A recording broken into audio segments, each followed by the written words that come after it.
Alright, you gotta remember now, you asked me to tell this story, so don't get mad at me later on. I was told about Greenie when I was first a camper here. I must have been 11 years old. It was the scariest story I ever heard, and every time I snuck out at night, I never forgot it. I was always thinking about Greenie out at night.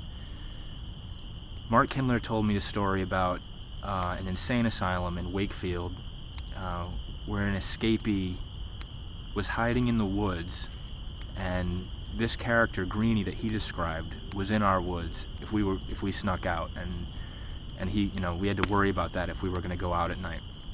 Now that was plenty at the time, and from the time I was a Sherman, I guess now Sherman Division is a girls division, but then it was just for young boys living in those cabins there.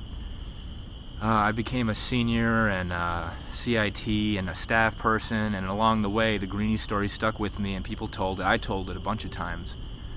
But one summer I was here, it was probably my 5th or 6th summer, I went into Wakefield and went to the city hall and checked some records to find out some of the things that Mark had said. And turns out that there was no insane asylum or anything like that, but I knew that there was something going on because there had been a lot of strange occurrences, and there was a lot of facts surrounding Greenie. He's this guy that escaped from an insane asylum from Wakefield, and Greenie's a 20-foot tall monster, or Greenie's a ghost that floats around and eats kids out of their beds and all that. But really all that we know about it now is that it was just a boy that didn't really know too much about people and was hungry and trying to survive, and that was pretty much that for a long time. People had pretty much forgotten about it. I mean, the story was still told, but no one was really sure what to tell about it. Was it a man that had did it? All these kids had said that they saw a big green, crazy-looking monster come through, with long nails and green body and dirty and sticks poking out of his hair and all that. And pretty much the counselors would tell the story just to keep kids in at night. When I go out at night, when I sneak out at night or go out and just to chit-chat around a campfire with my friends after OD or after all the campers are down after devotion, I know that every time I'm out or anytime I'm walking around alone on the camp, I always think about Greenie. Like every time, like there's no question about it. It's just, you think to yourself that there's no way, like he'd be like 60 years old now or whatever, but I tell you, every time I'm out I think about it and I get scared. My heart starts pumping when I'm walking around here. I don't want to get yanked off into the woods or whatever, but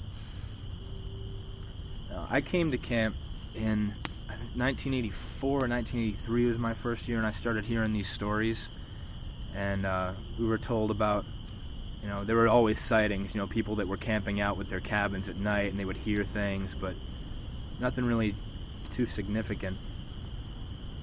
But I used to take my kids out for trust walks at night. After devotions were all done and the ODs were in, we would go down to the archery trail. And I love Indian Rock, and I think it's very dark down there and very scary. So what we would do is me and my co-counselors, Pat McAleer and Andre Pagacha was there one time. I would go down first, and we would walk one at a time, and that was the rule. You had to walk one at a time, no flashlights, from the top of the archery trail all the way down to Indian Rock. And you would wait 5 minutes for the person to get down there, and then it was your turn to go. So I would go first and head down there, and then, a lot of kids were just too scared to do it, but it was, trusting the cabin and brought everyone together. It was a really good thing to do. Well, one time I did, I'd been doing it for a long time, I decided that I wasn't going to be down at Indian Rock when I got down there. I was going to hide out in the archery box and wait out there, and then when everyone got down to Indian Rock, then I would show up after people were like, hey, where's Matt, where's Matt? So I'm waiting in the archery box, and I don't even hear anyone go by. And I was, was a little bit frustrated because I was so excited to play my trick, but I got out and went back to the cabin, and they were all in there, talking and excited. There was a big hubbub about something, and I showed up, and they were all like, they were all very angry with me for scaring them so much, and I was like, "What are you talking about? I was waiting to scare you, but I never got the opportunity." And they were like, "No, you jumped out from the woods, and you were screaming and going nuts." And I was like, "What are you talking? I didn't even hear any screaming." And it turns out that there was someone at the top of the trail or something had been walking around back there and had jumped out, and they all took off thinking, who knows what they were thinking. And but it wasn't me, and I don't know who it was, and it could have been somebody in the camp, but we were never able to account for any other counselor that was around. Apparently it was a large figure, and it was like 2:30 in the morning at that point, so I couldn't figure out who else was up. Everyone was signed in at the OD table and all that kind of stuff, so I don't know. So I never saw anything, but that was definitely some odd encounter. At the end of my second to last summer, we were having a staff party, and we were going to all head out to the Southland, and all the staff was going to, give all the division leaders were going to give their counselors their presents, and we were going to just go out on the Southland, out on the pond. And everyone else was gone from the camp. It was just all the counselors up there, and we were supposed to meet at the cook's cabin, which at the time was up at the crossroads. And actually, I think that's where the program director was living. But anyway, we were all up there, and they were getting a head count, and everyone was there, and we were just about to get in the vans and the cars and just head out. And Andre Pagacha said that he wanted to go and get some chips and some, he wanted to go to the mess hall and go get some food for it or whatever. So everyone was waiting for him to come back, and he was gone quite a while. And when he came back, he was white, like he was really scared, and which is unusual, because if you know anything about Andre, if you ever met Andre, he's a nut and he's crazy, and I never saw him scared of anything.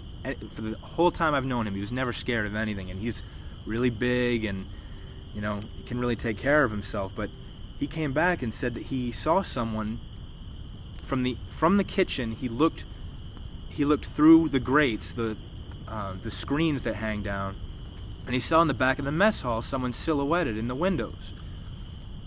And he knew everyone was back at the condo. So he ran over to the door, and he had to get through the lock to get back into the main dining hall, and he ran down to see who it was. And so he saw the silhouette go bolting out down by the porch and down towards the reeds, and he was running after him. But he said that whoever it was just so much faster than him, there's no way he could possibly keep up. And he saw that down in the reeds with the moonlight shining down, that there was this green character down there with just, naked from the waist up, and just huge, and like I said, faster than anything that he had ever seen. But he couldn't keep up, and I say it now, but Greenie ran off into the reeds, and he there was nothing to do about it. So instead of taking off to the staff party, we all headed down to see what he was talking about, because Andre tells a lot of stories. Anyway, we couldn't find any proof to what he had said or find any indication that Greenie had been around, but I tell you, when I saw Andre, I know he was scared. And I know parties at Fuller, and I found out that, let me just start from the beginning. In 1954, there was a hurricane that smashed Point Judith and destroyed a lot of the land. They evacuated the camp. People down here had good warning for it, but some people that were bringing their kids down for the beginning of the session, they didn't hear of the warning. They were just driving down to start camp off, and one family started heading down the road, and they never made it down to camp. One of the trees by the side of the road toppled over and smashed into the car, killing the mother and father.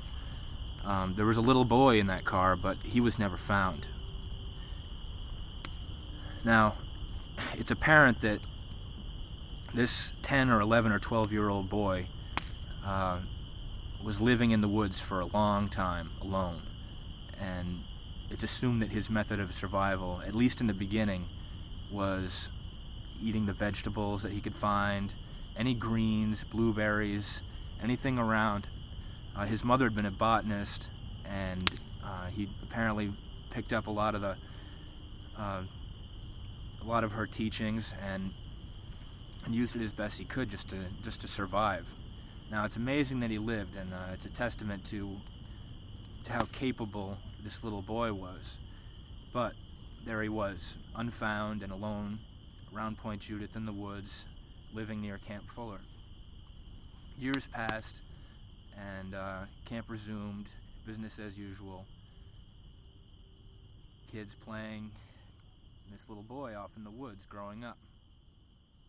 And he was always so hungry. It's tough to find enough to eat out there when you're just eating berries.